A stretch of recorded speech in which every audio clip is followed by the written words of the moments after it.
Okay. All right. So if this is your first time with me, I'm BJ Phillips. I created the Black Small Biz platform because I wanted to help Black people make more money in trucking, specifically people that look like me, right? I wanted to help Black women make more money in trucking because when I got started, there was not a lot of people that look like me doing this. Okay. So here's the deal.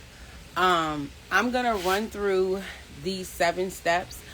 It's a high likelihood that by the time I run through all of these steps, you might not be interested in the traditional trucking, right? Because you're going to see how much it really is. So I do want to do a run through maybe when I'm done going through all of the steps just to see if you guys have changed your mind. So one more time, if you have been thinking about starting a trucking business, put a 2 in the chat.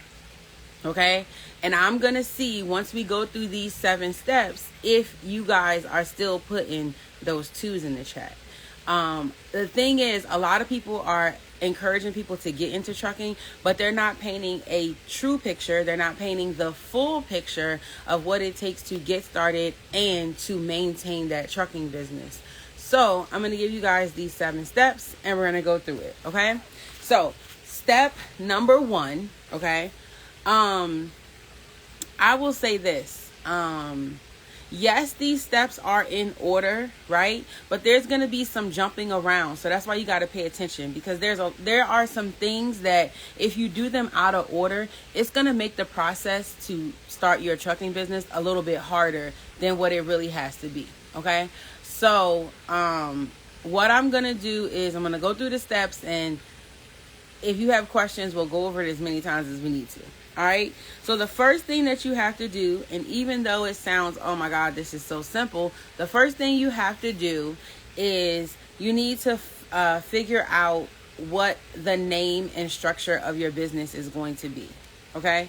You got to figure out what the name and structure of your business is going to be. Now, everybody comes in and they start a business and they'll say, okay, my business is going to be ZTA Trucking LLC.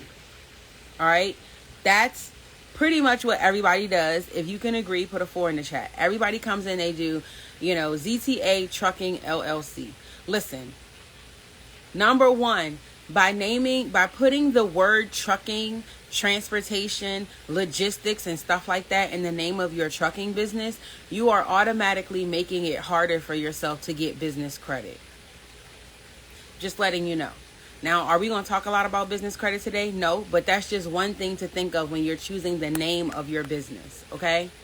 The other thing to think of when you're choosing the structure of your business, again, is financing. See, most people are going to need financing to be able to survive in their trucking business, and they don't realize that literally the name of your business can affect whether you are going to get financing. It can affect how much financing you'll get. It can affect your payment terms, right? So you got to find the name and the structure of your business. And the structure does not have to be an LLC.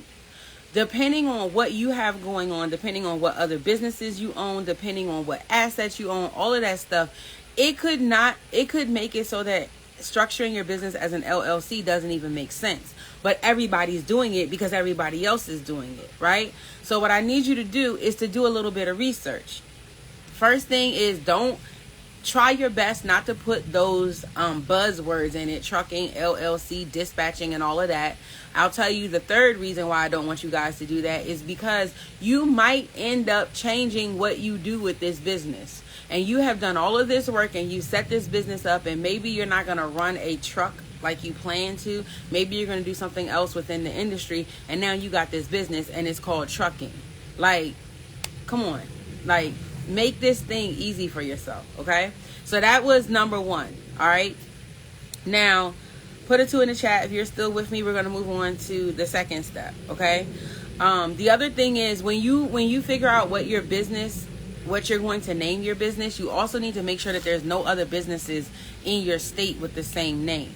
So I highly recommend that you guys do an entity search, do a search with the secretary. I don't know what it's called. Off the top of my head, I literally just lost it, but it is the offices where you're going to register your business at what you need to do is just make sure that there's no other business with the same name or a similar name. So like my dad's trucking company and our trucking company are literally one letter off. There's only one letter difference between our trucking company names. And oh, thank you, Secretary of State, honey. Because I was about to say Secretary of Clerk, and I'm like, that ain't it. That ain't it. Because it's Clerk of Courts, honey. It don't matter. Thank you, Secretary of State. So, my dad's company and our company are one letter off. We did that on purpose because we knew that it would work to our advantage, right? But it could really hinder you. So there's been times where there was something going on with my dad's company and they mistook it for our company. And I'm like, yo, that ain't my problem. That's his problem.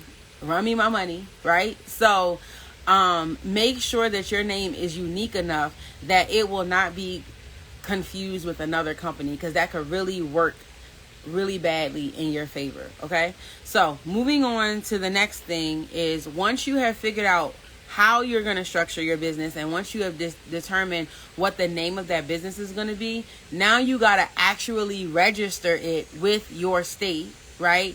And you need to get your EIN, your tax ID number, your employee identification number, right? So many people are running their trucking businesses under their first and last name. And so that's why this is step number 2. Because a lot of people will go and they will buy the truck. They will register the truck in their name. They will get the insurance policy in their name. And they don't register the actual company. You are doing yourself a disservice if you're planning on running your trucking company without actually registering it. Because as a trucking company, as the owner of a trucking company, you have the ability to take advantage of, business credit and stuff like that is on a completely different level than what you would be able to do if you registered everything under your personal name. Okay? So number 2, register your company with the Secretary of State, right, where you're registering your company at, and then get your tax ID number so that you can do step number 3, which is to get a business bank account. See, everybody is thinking, okay, when is she going to talk about buying a truck? Listen, if you're going to finance a truck, if you're going to go and buy a truck and you're trying to register it, all of this stuff that I'm telling you to do needs to be done first. Right? Because a lot of people do this shit out of order, and then they're wondering why it's so hard or why it's taking so long for them to get their truck rolling. Okay? You got to have some stuff in place, because in order to register your truck and all of that, you got to have these first few things in place. And a lot of y'all are missing this. So now you've gone and you bought the truck, and now it's taking you even longer to get your truck on the road because you did shit out of order. I'm trying to help you, okay? Thank you so much for sharing the live stream. If you know someone who's interested in getting in trucking, make sure you share the live stream. Make sure you have them follow me. And also make sure you're tapping the screen to give me hearts. When you guys give me hearts, it tells Instagram and TikTok that the information is good and that these people need to hear it, okay? So just keep tapping that screen as much as you can. The more hearts, the more Instagram and TikTok show me love, all right? So we've done the name, the structure. Now you're going to register your business. You're going to get your tax ID, your EIN, right? Once you have done these things, now you can take that information and you can go and get your business bank account. Again, I said we're not going to dive deep into business credit, but let me help you to understand something. Most lending institutions, they look at the date that you opened your business bank account as the date that you started your business. So if you registered your business 16 years ago, but you've been depositing money into your personal business bank account all of this time, and then you try to go and get financing, I mean, you could get some, but it's going to make it a lot harder, right? So you got to open that business bank account as soon as possible, because up until now, you're going to register your business. That might be a couple of $100. You're going to get your tax ID number. That's free. Up until now, you spent minimal money. But everything you do from here on out is going to be big coins. And you want that flowing through a business bank account so that you can show as much financial history as possible. Okay? The quicker that you start making deposits into said business bank account, the better things are for you. All right. So don't be running your company for 2 years and then decide to go open a business bank account. Open that thing ASAP. So that was number 3. Okay. Put a 4 in the chat if you're still with me and you're ready to move on to the next step in starting your trucking empire. So, all of this stuff that we did, naming the business, registering the business with the state, getting the tax ID number, getting the business bank account, right? So now you got all of that stuff set up. Now you're going to start spending the money that's in that business bank account, because now it's time to go and get your DOT and your MC number. All right. Now, depending on what type of trucking company you are trying to operate, you may or may not need this. Okay. This is where things can start to veer off into different directions depending on what you're doing. Some box trucks don't even need to get a DOT number, right? Some trucks are not even hauling anything. Like our mechanic, I can't remember what it was that he had on his truck, but our mechanic had to have an MC number, even though he wasn't really hauling anything, and he had literally a pickup truck and he still needed it, right? So depending on what type of trucking business you are going to operate, you might need something different. So if you're going to do dump trucks, you likely will not need an MC number because you're going to be staying in your state most likely, and you won't need to cross state lines and all that. So your work may not require an MC number. It may only require a DOT number. However, if you are trying to get a semi-truck, tractor trailer, 18-wheeler, whatever you want to call it, if that's what you are trying to, that's the type of vehicle you're trying to get, you're going to need an MC number, right? And so when you need an MC number, it makes things a little bit more complicated, and there's some additional steps that you have to take, okay? So in order to get your DOT number, you're going to have to go to FMCSA. That's the Federal Motor Carrier Safety Administration. The FMCSA is where you're going to get your DOT and your MC number. If you get a DOT number right now, that number is free. However, if you need to get an MC number, you got to get, it's going to cost you $300 per authority. So what I mean by that is if you're going to just haul regular stuff, you're going to need a regular operating authority, right? And you're going to tell them what type of materials you're going to be hauling and all of that stuff. And that's just one operating authority. It's going to be $300. But if you want to do brokering as well, let's say you're going to do brokering, or maybe you're going to do freight forwarding, or maybe you're going to do hazmat, whatever. There's the different things that you plan on doing with your trucking company could require additional operating authorities, and each additional operating authority is an additional $300. Okay? So, how many people here are interested in a tractor trailer, a semi-truck, an 18-wheeler, a larger box truck? How many of you guys are interested in that? Put a 5 in the chat if that's what you are leaning more towards, okay? When that's the type of vehicle that you are going to get, these are the extra steps that you're going to have to take. Even hot shot, yes, hot shot as well, okay? These are the extra steps you're going to have to take. So in order to, when you get a DOT number, like with my dump truck company, when we went and we applied for our DOT number, immediately our DOT number was active and we could go to work. But when you are putting a 5 in the chat because you want to operate one of these types of vehicles we mentioned, now you are going to have almost a month between the time that you apply for your operating authority to when you can run your first load. Okay? Now, here's where people mess up the most. Here's where people screw the pooch, okay? In order for your MC number, in order for your operating authority to go active, you must have an insurance policy, like with an A-rated insurance company, and they must have that policy on file with FMCSA in order for your operating authority to become active. Right? Do you understand that? Yes or no? In order for your MC number to go active, you must have an insurance policy with a minimum of $750,000 in auto liability.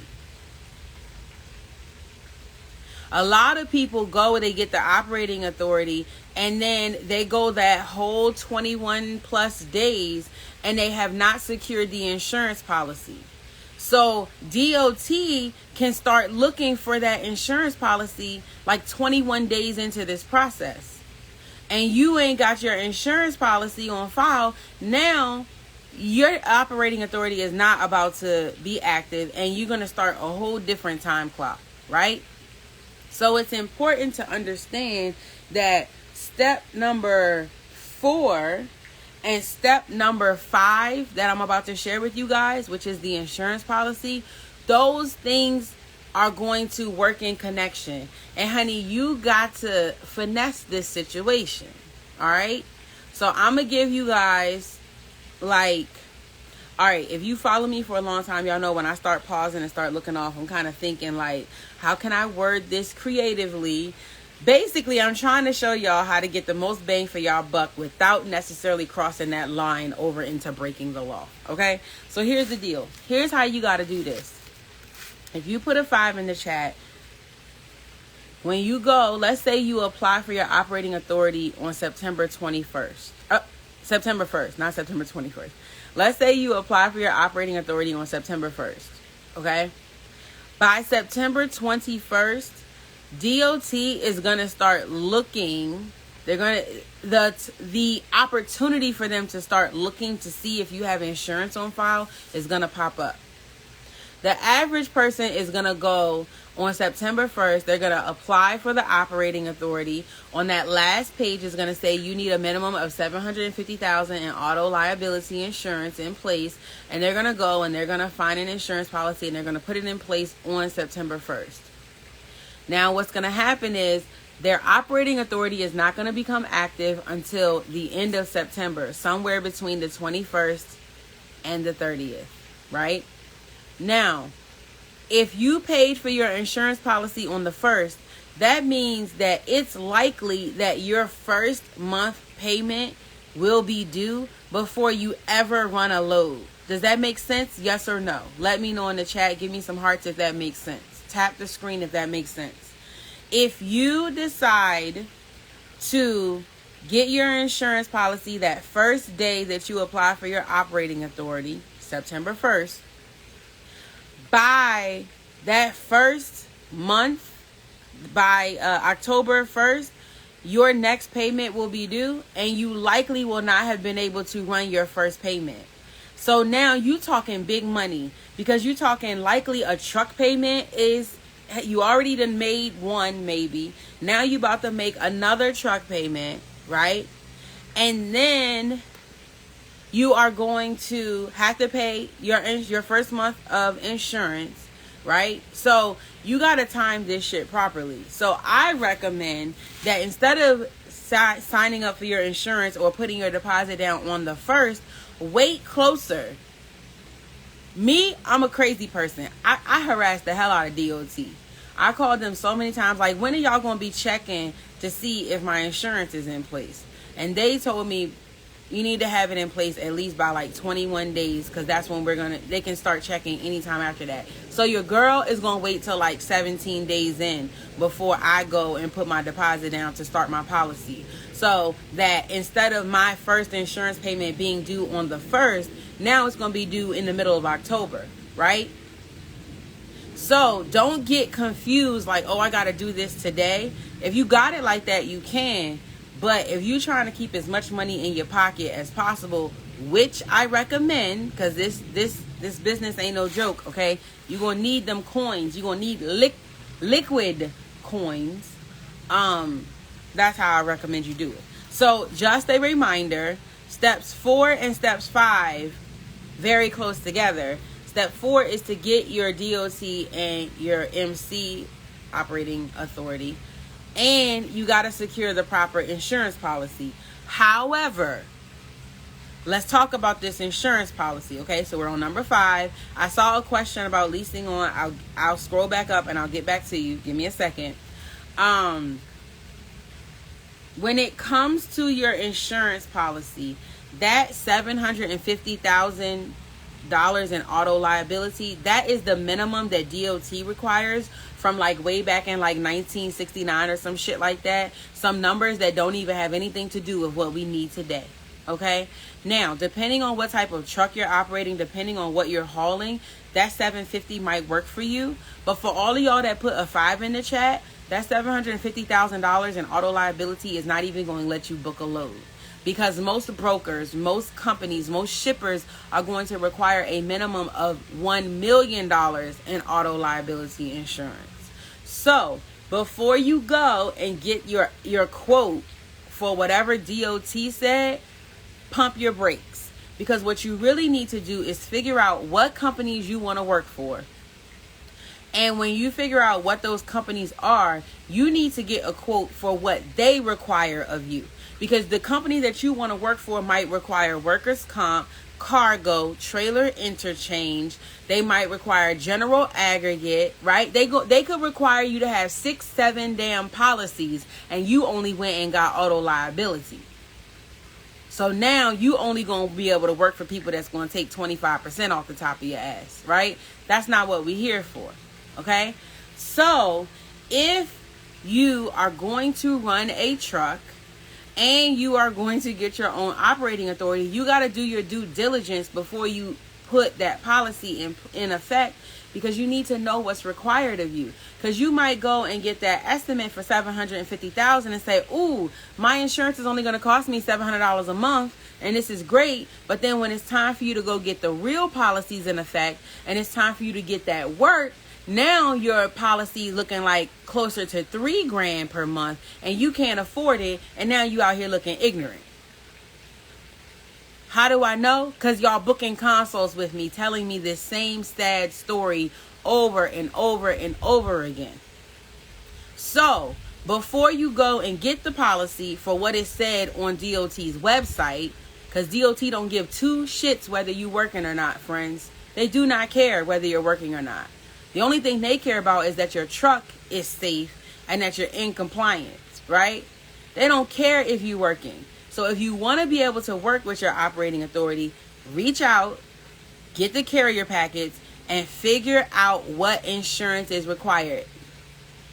It don't matter what type of truck you are trying to operate, these same steps are going to apply. You need to get the same information, because what a box truck requires, depending on what you're hauling, you might need more in cargo than you need in auto liability.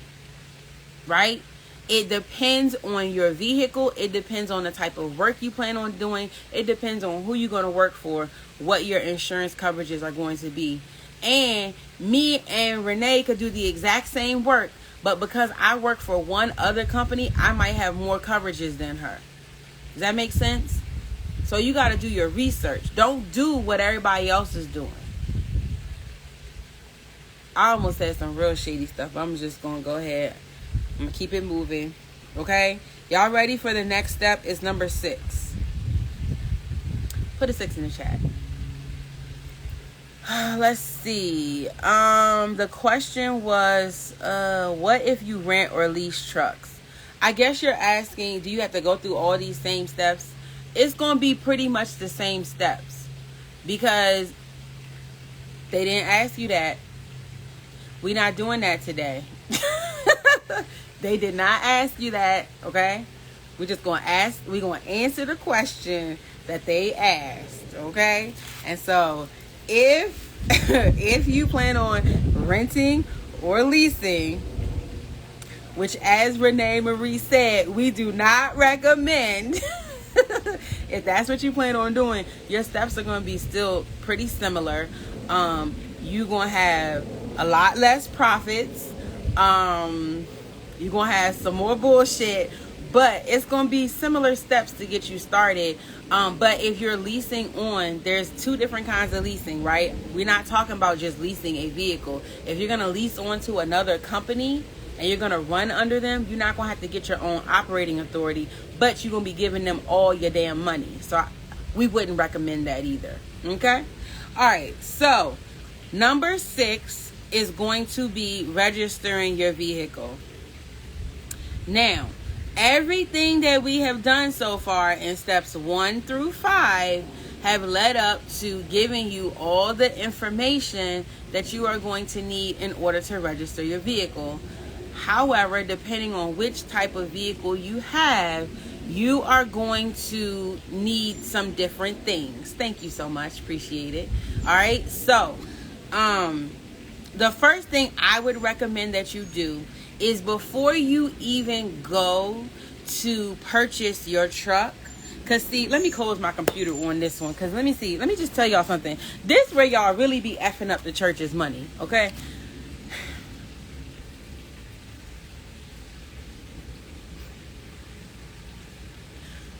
Y'all be going to the DMV and have no idea how much this shit is going to cost you. And then you go in there and you literally have a heart attack and you laying out in the floor and you walking out without your tags. This is not a car. You are not going to go to the DMV and register this vehicle for like no $200, $300. Okay? This is not what's going down. You about to pay some real money when it's time to go to the DMV, the motor vehicle, whatever the hell they call it in your state. You about to drop some real coins with these people. So I highly recommend before... I'm just trying to help y'all because y'all be really, really, really messing up when it comes to this truck situation. Before you ever sign your name, before you ever purchase that truck, friends, you need to get that VIN number and you need to get a quote, because what y'all are doing is stupid as hell. Y'all are going and buying a $200,000 vehicle without even understanding whether you can afford to put tags on it or whether you can afford to put the insurance on it. Because when you buy these expensive ass vehicles and you have to insure the truck for more than just the auto liability, now you got to insure it for that $200,000 payoff. Because see, whatever you bought your truck for, you already owe more than that when you go and you drive it off the lot, right? Because now you're talking about your payoff amount, and your payoff amount can often be more, and in most cases it's more than what your sticker number was. So you go in and you buy a $180,000 truck, but your payoff is $250,000. So that's what you got to insure your truck for. But you went and you bought this truck and you never even figured out if you could afford the insurance. Come on now. What are y'all doing? So when you're doing the research, okay, when you are doing the research to figure out what insurance coverages do they require of me in order to get the work, you also need to be looking at what is this insurance going to cost me for the truck that I just bought. Because you went and you bought a $200,000 truck because you thought the warranty was going to cover everything. But now you can't afford the insurance. The driver that you hired has an effed up driving record, so they're going to charge you double what you would have paid. Y'all don't realize that there are people out here paying $4,000 and $5,000 a month to insure their truck. Did y'all know that? Yes, people are going to tell you, oh, I'm paying $700. Yes, I'm paying $1,200. Oh, I'm paying $2,500. But there are really people out here who are paying $4,000 and $5,000 per month just to insure their truck, because they went out and bought a brand new truck and they did not realize how much it was going to cost to insure that truck for the payoff amount, as well as all the additional coverages that you need. Renee, tell the people what kind of truck you got. Give us the year, the make, the model. Renee is paying $3,000 per month. I would say that's average, right? So, and that's for one truck. Y'all really gotta do some work when it comes to this insurance policy, because it's not a joke, okay? So when you figure out how much the insurance is going to cost you, you also got to figure out how much the tags are going to cost you, because you need that insurance policy in effect. You got to have your certificate of insurance in order to register the vehicle. Now, in order to register the vehicle, y'all are forgetting that y'all gotta put tax on it. Y'all are forgetting that they going to charge you based off of how much your truck weighs, right? So the tags, again, this is not no car. You're not gonna be able to go in there with a couple $100 and get these tags. We talking about, I would say at least $1,000. Like, and if you're getting a portion tags, you got to do the IRP and all of that stuff, friends. We talking about some good money that you gonna drop between your insurance, $10,000 down for one truck on a 2018 Freightliner. That's just the down payment, and their payment every month is $3,000. We didn't even talk about how much the truck itself costs. That's the insurance down payment. All right, so you go, you pay your insurance down payment, you get your insurance in place, you get your license plate for your truck. You're talking about if the IRP 2290. These are things that you got to have when you go to the motor vehicle to put tags on your truck. Okay? Let's see, 2290. I think the most I ever paid was like just under 500 for that, maybe. I can't really remember. You got to deal with your IFTA. You got to do your IRP depending on what you're going to be doing with your truck. It's a lot of stuff that's going to go down in order for you to get the tags. Okay?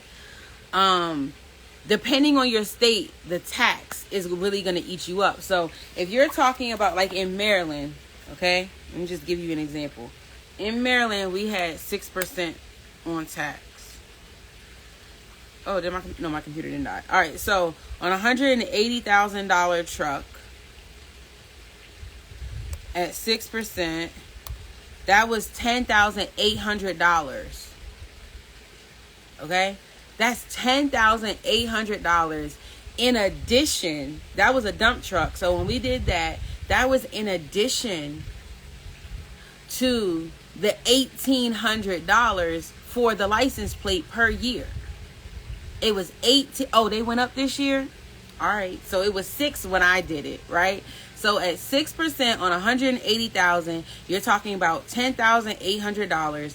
Then on our dump truck, our tags was $1,851 per year. Okay? So I'm just saying, like, hello there and welcome. Listen, you would be so proud of me. I actually been showing up, friend. Okay, so this ain't no joke. You got to have all of this stuff before you ever going to run your first load, unless you're a rebel and you just going to go out here and run. I'm not going to teach y'all how to do that today. I'm not going to teach y'all how to do that today. But if you're going to do this right, this is what you're looking at, okay? So, the other thing is you got to make sure you put the right tags on your truck. Let me tell you something. DOT, do you know how many times I've had people come to me because they have literally purchased the wrong tag for their truck? So I'll give you an example. When you go into the motor vehicle and you say, hey, I got a truck and I want to put tags on it, not every single person is equipped to deal with a commercial vehicle. Now, in some states, they will have a commercial division that will help you. But let me tell you something. These people will give you the tags that go on a regular pickup truck and send you on your way. And then DOT will pull your ass over and fine you thousands and thousands of dollars for having the wrong tag, right? And then now you got to pay these fines because you were in the wrong. And then you got to go and get a whole nother tag for your truck. And whatever money you spent on that initial tag, you don't get it back. So you need to make sure that you get in the right tags on your truck when you go to the motor vehicle. All right, moving right along. Now, step number 7 is not necessarily the last thing that you're going to do, but it's about the compliance and the back end of your business, right? So if you're going to have a trucking company, you're going to have a driver. So there's a lot of things that you got to do to get your company in compliance when it comes to your driver. So there are hiring procedures that you have to follow. You know, you got to get your driver drug tested. You're going to have to make sure your driver has a physical. You need to do pre-employment screening, right? That PSP program that they have to offer. You got to go through the clearinghouse. All of those things, right? Some of those things are the same thing but a different name, but I'm just saying. There are a lot of steps that you need to take in order to make sure that your driver is the right driver and has the right credentials. So when you're looking for companies to work for, sometimes those companies can dictate what driver you can hire. So when you're looking for the insurance, like all of this stuff is important to understand as you go along the way. So when you go and you're trying to understand, okay, I want to work for Black Small Biz, right? Black Small Biz gave me this carrier packet and here's what's required for the insurance. They can also tell you what kind of truck you have to have. They can also tell you what driver you have to have. They can require you to provide all sorts of information. They might want an actual printout themselves of your driver's drug testing. Okay? So you need to know what's required of you when it comes to your driver, not just with the labor laws, not just with DOT requirements, right? Not just with the IRS. Like your driver, you got a whole shit ton of compliance to deal with that driver outside of the compliance with your truck, outside of the compliance with DOT, right?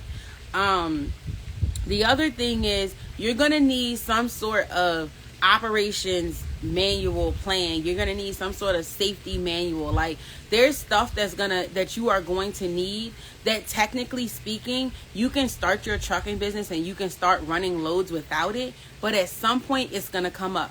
Because when you get a new DOT number, when you get a new operating authority, you are entered into the new insurance program, which means, honey, they watching your ass, okay? Which means you going to have a safety audit, which means they going to want this paperwork in order. So you might as well do it ASAP as opposed to trying to gather it all up when DOT has suspended your ass, okay?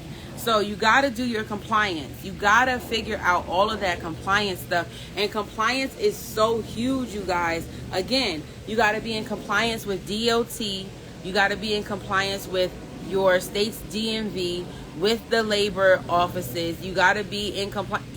If your driver is yourself, you still got to be in compliance. If your driver is your husband, your son, your auntie, it don't matter who it is, it's still the same requirements. Still the same requirements, okay? You got to keep an application on file. Like there's so many things that you have to have. I think I had moved on from the driver and I was kind of talking about all the different compliance that you have to have, but honey, it's a lot of it, okay?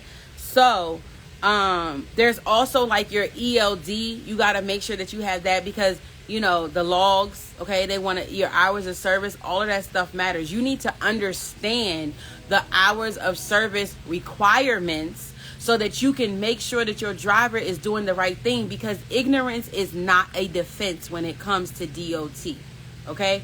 Ignorance is not a defense, okay? So you have to make sure that you know what is required so that you can babysit your damn driver, okay? Now, where can you get all of this compliance information? There is a book that's like this damn thick, okay, that they can change and update whenever the hell they want. But there's a manual that you can get. Sometimes they're at truck stops. You can get one from DOT sent to you, from FMCSA sent to you. But trust me, it's all public knowledge, whether you go and you read it on a website, whether you go and you pick the book up in person, whether you go to the motor vehicle. Like, it's a lot. I'm going to tell you right now, compliance is the reason I sold all our trucks. Compliance is the reason that I sold all of them trucks. My dad, the bae, my aunt, our cousins, yeah, they still playing around with it. Not me. No, sir. I'm good on that. Okay? I do not want to deal with it because I know that I am not going to be staying up to date with that shit. So, no, I'm not doing it. Compliance is something you can't play around with. And like I said, there's so many layers of it. And you got to know which ones that are required of you day one versus the ones that you have some time. And yes, it will literally put you out of business with no question. Let me tell y'all something. I had a funeral the day of a safety audit. So I was supposed to go and take all my paperwork up to meet with the people. I didn't show up because I went to a funeral. While I was at the funeral, I received an email that said that my operating authority had been suspended. And it was because I missed the safety audit. They are not playing with you. Okay? So what did that mean? That meant that all 10 trucks that were running under me legally were not allowed to be on the road anymore. That means that I had to pull all 10 trucks off the road. This happened Thursday evening. Friday, I got everything. I fixed whatever was wrong, but you had to be out of service for 4 days. So that meant that even though my issue was fixed on Friday, we could not work Thursday evening. We could not work Friday. We could not work Saturday. We could not work Sunday. So we were down 4 days. Now, Monday starts the 4 days. So that's Monday, Tuesday, Wednesday, Thursday.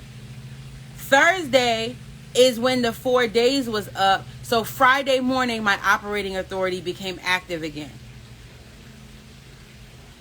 I don't think y'all understand how that can literally ruin your life. Your driver could quit. If you choose to run while your operating authority is suspended, that's a whole nother can of worms. Like, this ain't no joke, okay? So, they don't give you a lot of wiggle room. They don't give you a lot of wiggle room. They don't give you a lot of room for mistakes. They catch you, you done. I know people that have run years and years and years on some janky mess and they've never been caught. But I know people who did some things, and honey, they can't have an operating authority to this day. Okay? Yes, a whole week affects a lot. A whole week. Most people, if they miss a week of work, they cannot come back out of that hole. Most people are not able to come out of the hole if they miss a whole week.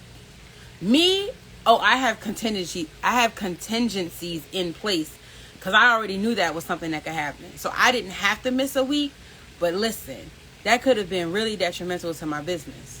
Okay? So, those are the 7 steps. Okay? I'm going to run through these 7 steps. Now, I also want to go back to those of you guys who were here in the beginning. If you are interested in starting a trucking business, put a 2 in the chat. If you put a 2 in the chat earlier, still put a 2 in the chat. I haven't asked you if you changed your mind yet. If you want to start a truck, put a 2 in the chat. While I'm waiting to see how many 2s are in the chat, I'm going to quickly do Instagram comes back. Instagram, if you can hear me, put a 9 in the chat. Okay, we're back. Instagram, put a 9 in the chat. Alright, so the 7 steps. I was asking you guys to put a 2 in the chat if you wanted to start a trucking business, okay?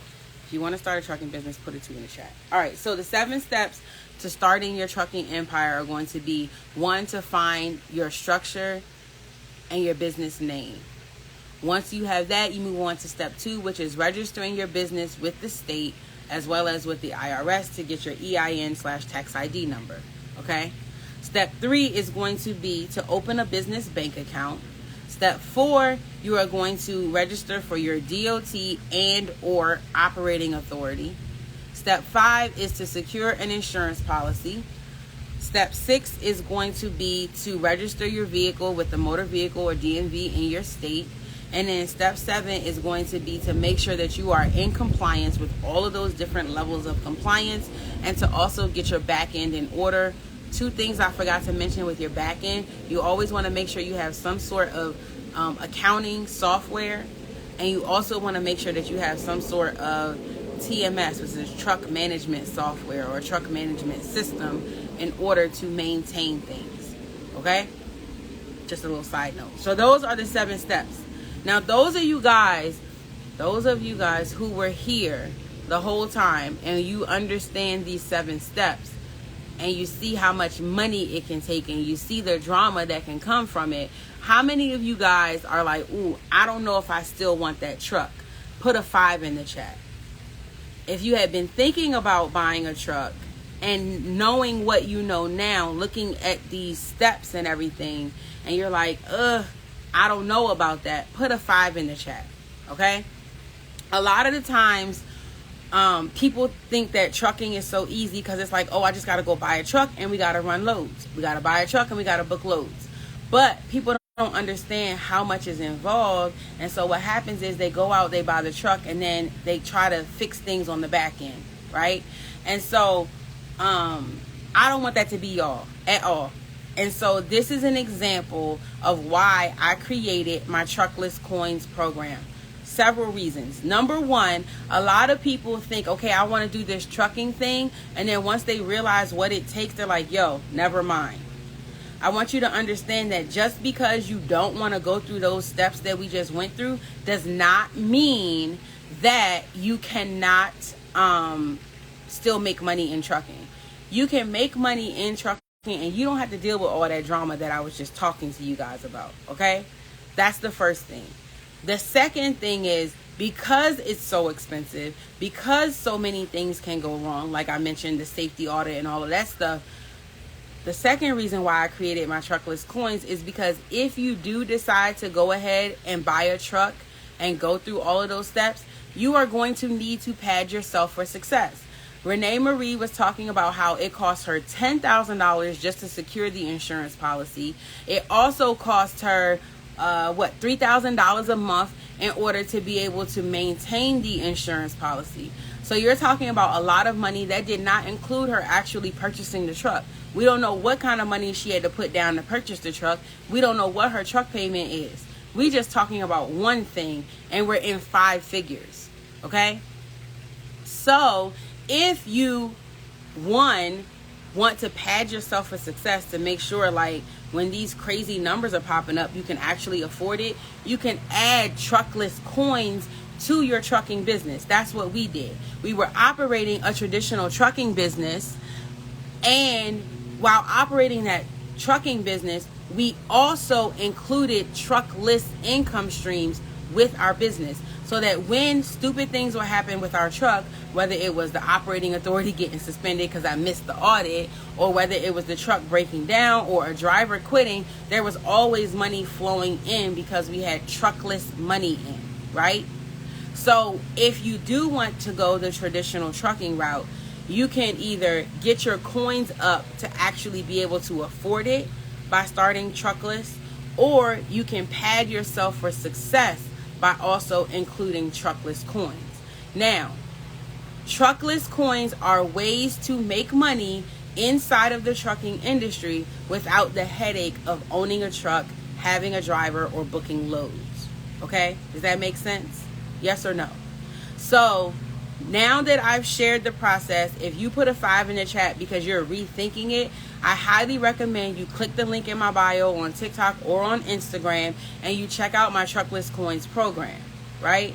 This program is going to show you, like, hey, all of those things that we just went through, those 7 steps, that is literally a truckless opportunity. That was the first truckless opportunity that I ever did, which was I helped people set up their trucking businesses. Does that make sense? All of those 7 steps we just went over, that was my first truckless, that's my second. My first one was brokering. My first truckless business, meaning I was making money outside of our truck, was brokering. But then I learned, like, brokering has the same drama and the same bullshit that owning a truck does, right? So that's why I came up with truckless income streams. And setting up people's businesses, helping people in their trucking business was my second income stream outside of the truck. And it also happened to become one of my most lucrative income streams, right? So in my Truckless Coins program, I'm showing you guys since 2007, when I entered this industry, here are the ways that we have made money that don't require us to run a load, okay? Since 2007, here are the things that I have done, my fiance has done, my father, my clients, my students. Here are the things that you can do so that you do not have to rely on only a truck. Because when you got a truck payment and you got truck insurance, those payments come like clockwork, and they do not care whether your truck ran or not. They just want their money. And if you don't make your truck payment, it's only so many of those you're going to be able to miss before they come and pick your truck up. If you don't pay your truck insurance, you got 1 month before they're going to cancel your insurance. They cancel your insurance, your operating authority will then be revoked.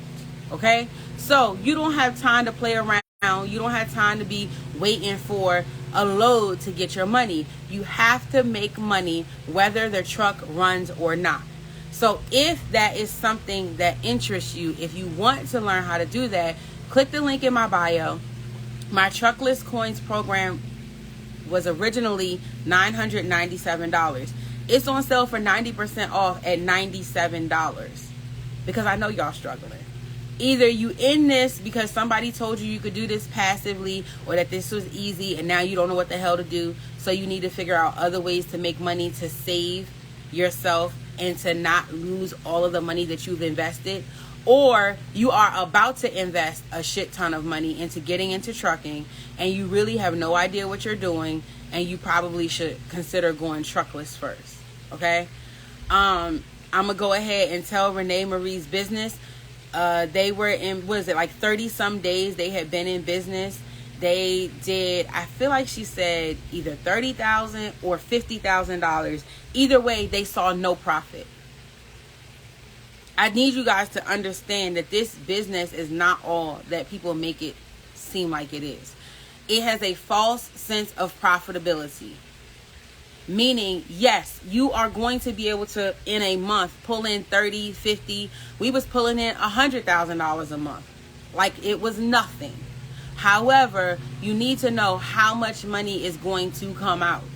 You need to know, like, okay, if the truck stopped running and there's no money coming in, what else am I going to do to pay my bills? Because, see, most people are getting into trucking because they think that they're going to make enough money to be able to quit their job. Not understanding and realizing that you might not be able to do that for a while. Okay? She says at 45 days in, we're at $65,000 and they still have not seen a profit. This is not because they're doing something wrong. Okay? This is the reality. This is the truth about trucking that people don't tell y'all.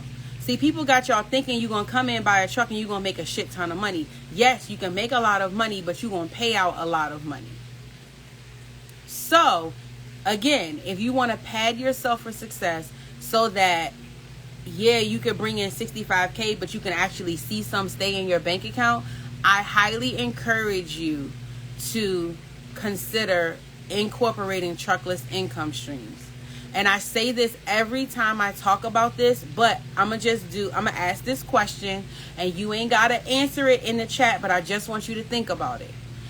If you're here, chances are this is not the first I'm not the first person that you have done your research with in trucking, right? 9 times out of 10, you are following many other people who are teaching trucking information, right? And what I want you to do is I want you to do an audit, and I want you to look, and I want you to see. These people that are teaching you how to make money in trucking, I want you to look and see, is running a truck the only way that they are making money? Are they doing other things besides running their truck? Do they have other businesses?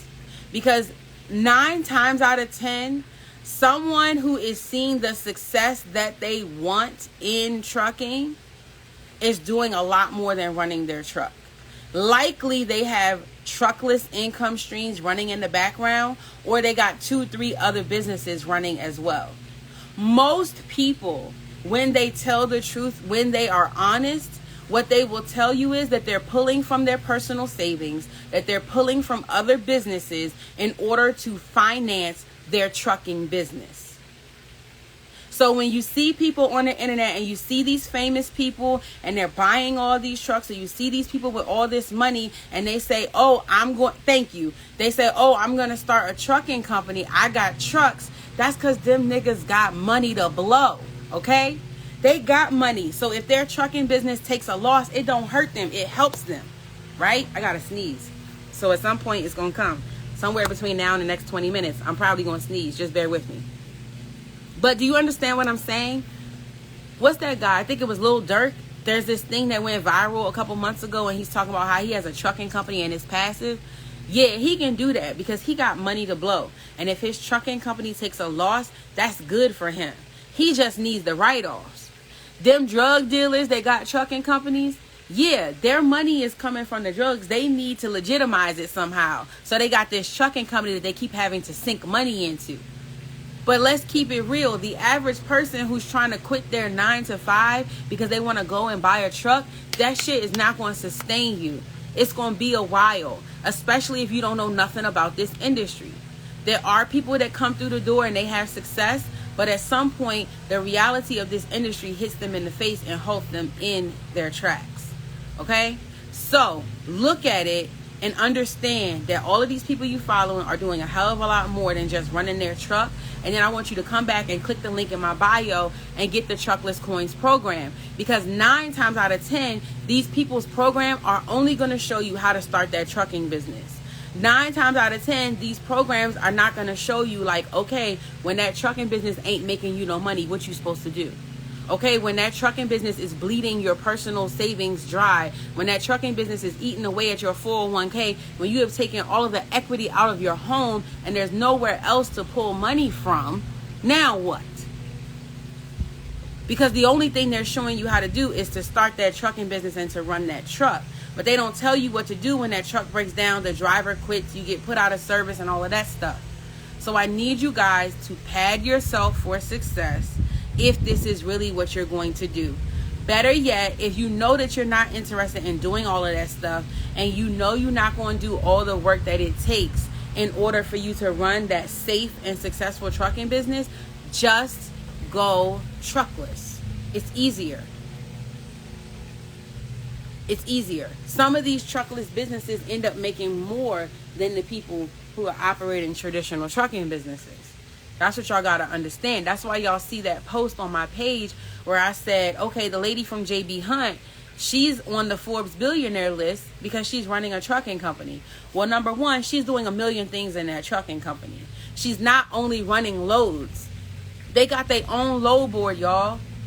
They not only running loads with their trucks, they are brokering the work out to other people, right? They linking up. They're giving y'all value added services. Every time you want to load with JB Hunt, what is that shit called? Like Quick Pay or something like that? They getting a cut from that too. So all I'm telling you is don't sit here and rely only on the truck, because every other type of business in the world understands that you can't make your money by one way, except for y'all in this trucking industry. You go to a convenience store, they selling everything under the sun. You go to a gas station, they have a convenience store attached. You go to a gas station, they got a mechanics. They got 2-3 mechanic bays. You go to a gas station, they're doing inspections or emissions. They don't just sell gas. Just like the movie theater sells more than movies, right? But y'all still want to buy these trucks and only run the truck. It ain't going down like that. So when you come to reality and you realize that, that's when you need to go and get my Truckless Coins program, and hopefully it's sooner than later. You don't want to come and try to get Truckless Coins after everything has died down or after everything has screwed up. You need to get your truckless business in order as soon as possible. Okay? Now, do y'all have any questions? Any questions? Again, if you want to check out the details, the Truckless Coins program, it has like over 50 videos in there. There's a bunch of businesses that me and my fiance have done. We've done used tires. We've done flipping trucks. We have done, I can't even remember everything. Used tire profits. Oh, truck parking, dispatching.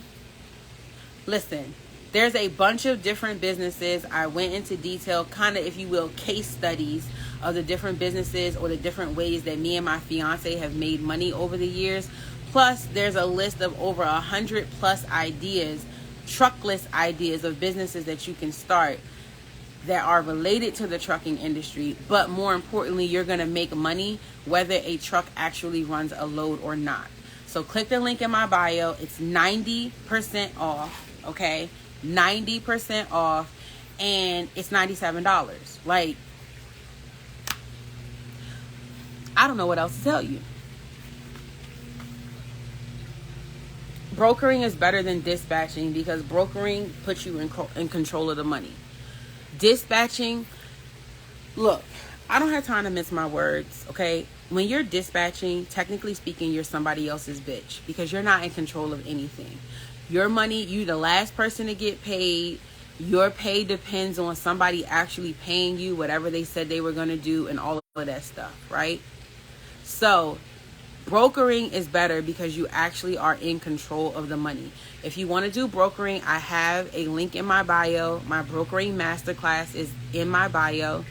I have all of the strategies, the steps on how to get started, the tools and stuff that you need. That link is in my bio as well. If you want to go the truckless route, Truckless Coins is in there. There's several things that can help you along your way when you click the link in my bio. Thank you so much. I appreciate that. Any questions? If this information that I shared with you guys today was helpful, I need you to do a couple of things. One, I need you to start tapping the screen. Honey, just tap that thing, okay? Number two, I need you to make sure you click the link in my bio and you follow me on all of my social media. I'm Black Small Biz everywhere. TikTok, Instagram, YouTube, LinkedIn. Okay, I'm lying. I always see LinkedIn, but I don't even know how to use that shit. TikTok, Instagram, Pinterest, Twitter, Facebook, YouTube, all of those things. I'm Black Small Biz. Make sure you're following me everywhere. Make sure you tell someone else to follow me, okay? Especially on YouTube, because, honey, I'm trying to get to 1,000 followers over there. And you can also click the link in my bio to check out some of my classes. My dispatching basics class, I think that link is in my bio as well. Is dispatching more lucrative? More lucrative than what? Dispatching is not more lucrative than anything. When it comes to how much money you're going to make, I'll tell you the order. And I'm talking about how much money you're going to keep. We're talking about profitability, okay? I'll tell you the order of the most money to the least money, okay? And I'm letting you know, full disclosure, dispatching is all the way at the bottom of this list, okay? So the person that's going to profit the most in the trucking industry is going to be a broker, because the broker is going to have all of the money coming in. The broker is going to be able to leverage all that money coming in, but they don't have all the drama associated with actually running a truck, okay? So they're going to be able to leverage the money the most, and they're going to be able to have more profits, because even though they are paying out a lot of the money, they don't have a lot of expenses on their own as a brokerage, okay? Next under that is going to be an investor, if you will, because someone who is just investing in it and they're not really focused on having to deal with the expenses, your profits are going to be pretty good as well. Next under that is going to be an owner, someone who's a carrier, someone who actually has a truck. You are going to have a lot of money coming in, but you're also going to have a lot of expenses. So your profits are going to be less than a broker, right? Your profits might be less than someone who's just investing in it and not actually running the trucking company themselves because of your expenses. Under that is where I would put an agent, because the agent has a little bit more control than a dispatcher does, because an agent is going to pay either by commission, like taking a check, taking a percentage out of their check, or they're going to pay a monthly fee in order to be able to use someone's operating authority in order to book loads. They're going to be able to dictate the rates, so they have more opportunity to make their money and an opportunity to control the rates, to choose what the rates are, if you will, and take money off the top like a broker would. And then after that is going to be the dispatcher, because the dispatcher doesn't have any operating authority. They have no control.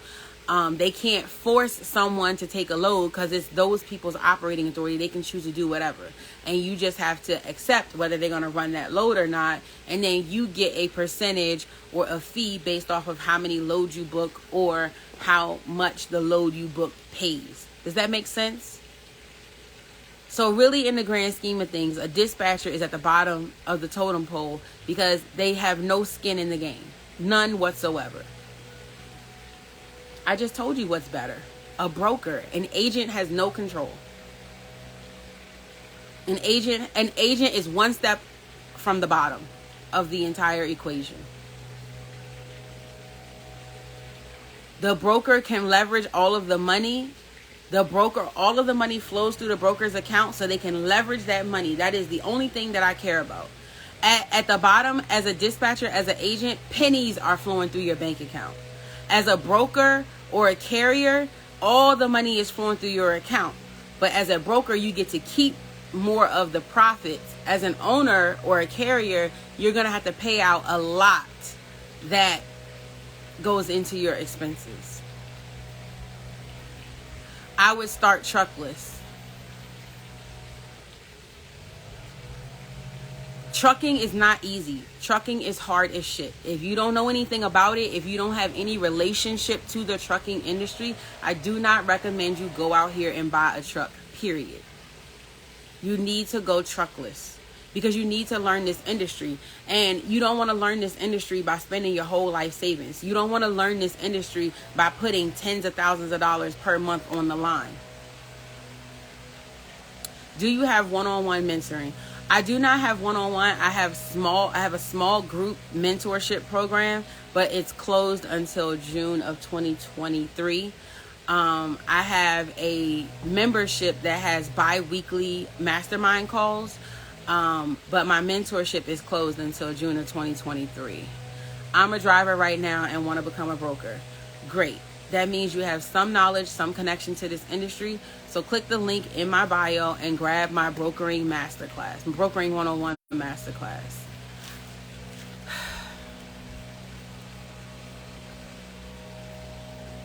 All right.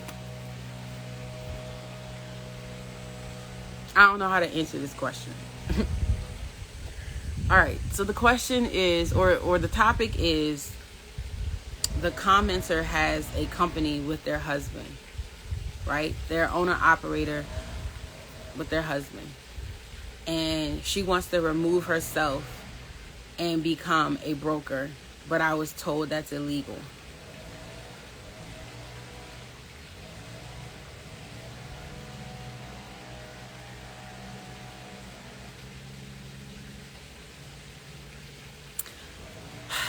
All right, here's the thing.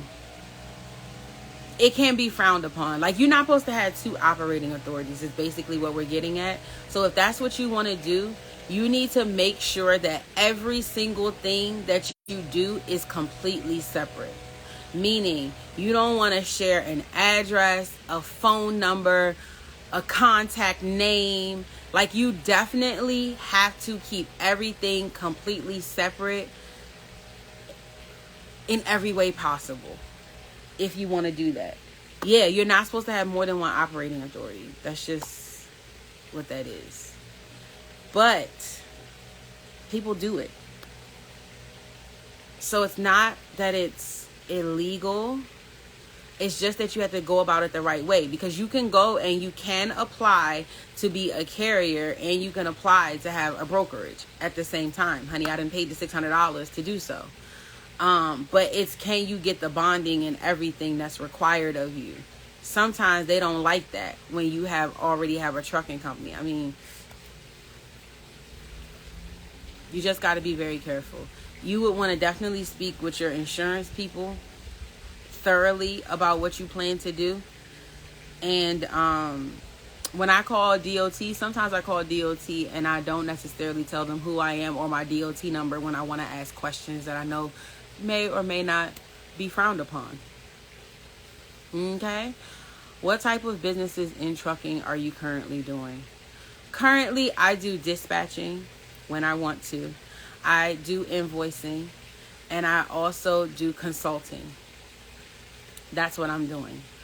But inside of the Truckless Coins program, it's all the things that we have done over the past 12 years. Is it 12? No, it's 15. My trucking business, I think, is 12 years. No, 10 years. And my dad's is 15 years old.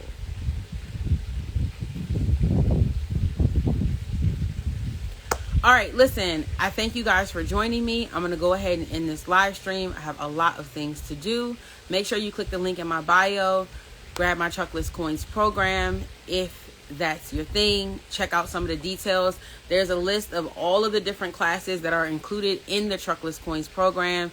There's a lot. I touch on business credit, minority certification, startup strategies on how to get the coins without, how to do startups without having to use your own money. It's a lot of information inside of the Truckless Coins program. Okay.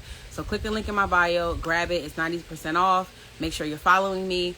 Also, when you click the link, make sure you subscribe to my email list so you can be notified the next time I go live. Hope you guys have a fabulous day, and make sure you return. The information to become a broker is in the link in my bio. The link in my bio is, scroll down, and there is a Brokering 101 masterclass.